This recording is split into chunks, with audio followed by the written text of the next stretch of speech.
Hi. So have you ever been frustrated or overwhelmed with the amount of emails that you get? They just come in, ping, ping, ping, all the way through the morning, through the afternoon, and keep just coming in. And what it does is, it gives you just feel stressed. You feel as if there's something happening, something you're missing, and all you want is just 30 minutes, maybe 60 minutes of peace and quiet to just get back in control. But it never happens. These things just keep coming in and get in on top of our brains, and they're an absolute disaster when it comes to having an effective day and actually getting the stuff done that you really want to do. So the beauty is that there are many things we can actually do about it. Email it's only 20 years old, that's the frightening thing. But within that, we've never really been taught how to use email. So we just have learned to just answer things and ping back, but actually that's not the most effective way of using email. So what I want to do is I want to share with you 4 things that will actually make your life a lot easier and help you get email back under control. I used to have over 300 emails a day, and if you do the maths, that means that I had to look at, respond and review to an email every 1.5 minutes. So it's insane. And what that was doing to me at the time, there was too much happening to me. There was too much going on in my brain. Was there an email I was missing? What was the next email that was going to come in? Did I have time to react to it? And the problem was that I was actually reacting to email rather than managing email. And that's what I want to share with you is to turn email back in itself and start managing email. And one of the things, the most important thing that I want you to get out of this very, very quick lesson is that email is not really your friend. Email is designed so that other people can put their priorities over your priorities.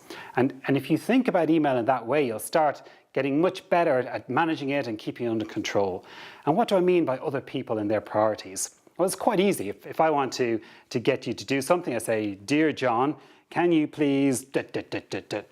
And straight away I click send, and it goes right the way into your email box and into your brain. And you see it, and it says, "Keith wants you to do this, this, and this." But why should you do that? Why should you even read my email versus wait and do it in your own time? And that's the first point that I want to talk to you about, which is mastering your email. So how do we become the master of our email rather than the slave? And it's all about taking control. So who says that you actually have to answer that email straight away? Who says you have to be there even to accept that email coming in, to actually go and look at your phone every 5 seconds? We've put all of that on ourselves. No one has actually said, listen, I want you to be watching your email on your phone or by your computer or on your iPad all the time. We've put that expectation on ourselves, and it's important that we stop that, because the more time that we spend watching and waiting, the less time we have to actually spend on the things that are most important to us. And even the people who are sending us emails, they want us to be doing things. They don't want us to be just sitting there waiting for an email to come in, just to say I'm too busy because I'm waiting for an email to come in. So it is important that we start mastering what it is that we need to be doing. So how do we do that? Well, the first thing is to think about advertising, or email as an advertisement. If you were sitting down in front of the television and you saw an advert there for shampoo and it said, "Buy now, this is brilliant," would you go, "Oh, hang on a second, dear, I'm just going to go down the shops and buy the shampoo because I've been told to," and he said, "Buy it now"? Of course you wouldn't. We've had decades of experience that, listen, when the marketeer on the television says, "Buy shampoo," he doesn't actually mean that that's a direct thing that we have to go and do. We think about it and go, "Do you know what? I know you've asked me to do it, but I'm not going to do it because I have other priorities, like watch the next advert." And that's the way we need to think about email. All it is someone saying, "Listen, I want you to do this now." And of course they'll say now, because if they say it's not that urgent, then you won't do it anyway. So they'll say now and it's urgent, and they'll try and make that priority better than all of your priorities. Well, it's your job to be the master. So you have to look at your own priorities, so all the things that you need out of your life and what you've got to do, and then, and only then, compare it to these new priorities that have come in. And if they are not better than the priorities you're working on, you call it out. You won't be able to do it. So you become the master back to what it is. So the second thing I want to talk to you about is E, and that's E for effective. So what do I mean by effective? Well, you've got loads of things coming in all the time, and it's important that you're able to figure out what is really important and what's urgent. Are you familiar with the grid, important versus urgent grid? Well, if not, here's a very quick lesson. So here's how to view basically anything in life that you're trying to figure out, should I do it now or should I wait for a while? And it's a very simple grid. And basically up here this is important.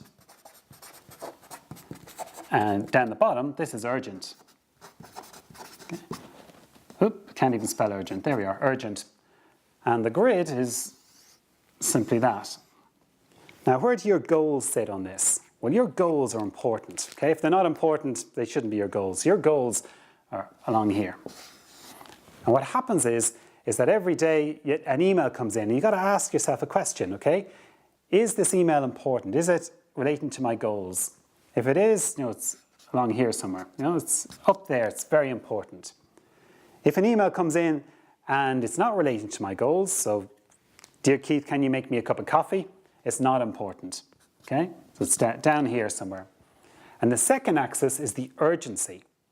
So does this have to be done right this second or, in 2 years' time? So that's the urgent axis. And again, make me a cup of coffee.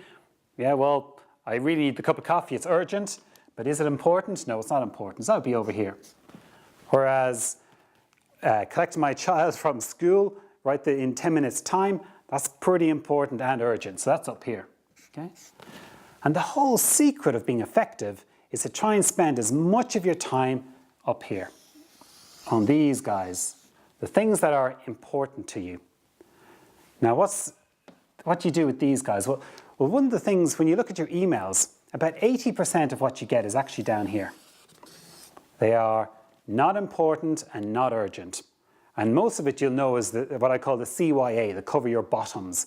They're the CC'd emails that you're getting each and every day, blind copying loads of people, and they're just information. There's nothing for you to do on them, but they're clogging up your email box, and you're always tempted to go and respond to them. Well, they're not important and not urgent, so they're the things that you come to last. So it's about 80% of what you get is down there. And then about 15% is up here. They're your important things.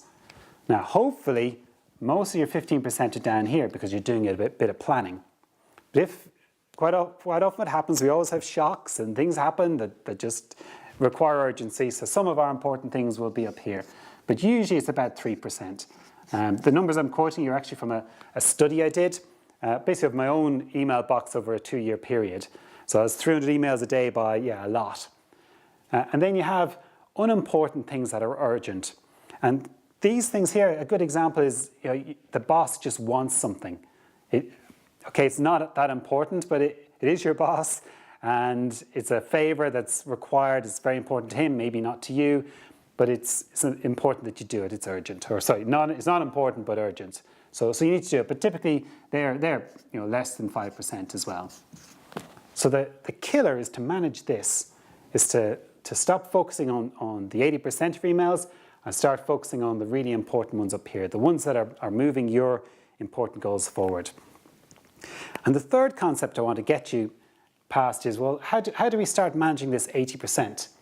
And the A is for automation. So what do I mean by automation? Well, every single email tool available today has the ability to set up rules. And these rules are very powerful once you set them up correctly. They allow you to do things like, when an email comes in from this person, put it into this folder. When an email comes in from this person and has this subject line, please forward to this person. And what I want you to think about is look at your emails. Take a good view of a week's emails and have a look and first of all identify this 80%. So what are the emails in here that actually were not important and not urgent? So you could have left them for, say, a week before looking at them. And that's a really good way of looking at it. So what if these emails can I wait a few days, wait a day, 2 days, or even a whole week before looking at them? So look for ones where you're CC'd on. It's just information only. So a simple rule you could put in is anytime I'm CC'd, take the email and move it to a for review on Friday folder. And then every Friday, just quickly scan down through, and within a few minutes, you've gotten yourself up to date. Another great one is newsletters and things you subscribe to. Is when they come in, automatically move them to a folder to say to be read later. And what that does is that clears all your inbox of all of this unimportant stuff and leaves it much easier to see what's important to you. So look for opportunities to just automate away all of these. And the fourth and final one is, how do you manage your email? And what I want you to think about is getting your email box to zero at least once a week. And that's what I call the time management approach. Now, why is it important to get your email to zero? Well, it does two things. The first thing is it forces you to take an action on each and every email there. So if your email is not at zero, it's because you've left something in that email box. Either you haven't set up your automation rule, or what you mightn't have done is you haven't made a decision. So you've got an email that's there, you're looking at it, and you haven't made a decision. So let's have a look at the typical, there's only really 3 decisions that you're ever going to make on an email. And you can make those decisions instantly on the spot when you see it, especially when it's an important one. So the first one is do I have to take an action? And that's you personally. Do you have to take an action on this email? If yes, you then have another decision. Can you do it quickly, like within 5 minutes? If so, just do it. Get rid of it, get off your plate. If not, then add it to your to-do list and put it into a simple folder saying, I must do, I must get to, and get it out of your inbox. And if you start doing that to all of your emails, you very quickly get your inbox down and under control and staying under control. The second decision, so the first one is it for me? The second one is it for someone else? But I have to tell that someone else to go and do it. So a delegation, or I need to contact someone. In those circumstances, you've actually got 2 jobs. One is you've been asked to go and tell someone to do something, so you need to go and tell someone, but then that's only half the job. You also need to make sure that person has actually done that. So what I do is when that comes in, I will delegate it to, say it's Joe, I will delegate it to Joe to go and do, and then I'll put a follow-up alert. So I'll put this email into another folder called follow-up, and at the end of the week, I'll follow up with Joe and say, I sent you this, was it done? Yep, done. So I don't forget anything, and it allows me to get it out of my inbox and put it someplace where I can get to it by the end of the week and just make sure it's done. So that's really handy. And the third one is there any action required? If there's no action required, if it's just information, just get it out of your inbox, file it. Put it someplace as either filing, as in I'll never need it again, or just file it into I'll read it at the end of the week. But what that does is with those 3 simple rules, there should be nothing left in your inbox. And why is that important? If there's nothing in your inbox, that little voice in the back of your brain going, am I forgetting something? It's got nothing to forget about anymore. You've actually gone through and you've actioned everything in your inbox. There isn't some dangerous action in there that you were supposed to do that you haven't got to.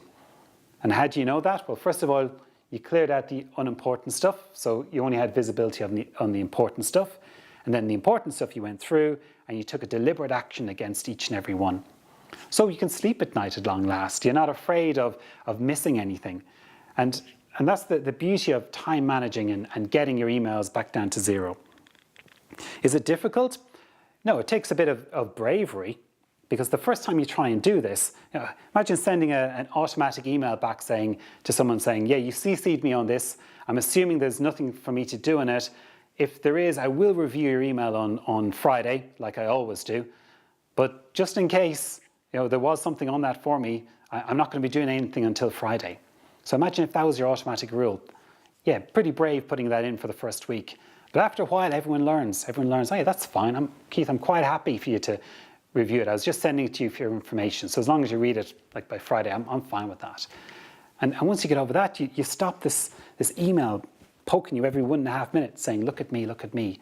And suddenly you're back in control of your own life, managing your email, managing your life, and getting your priorities and your important stuff done rather than all of this junk.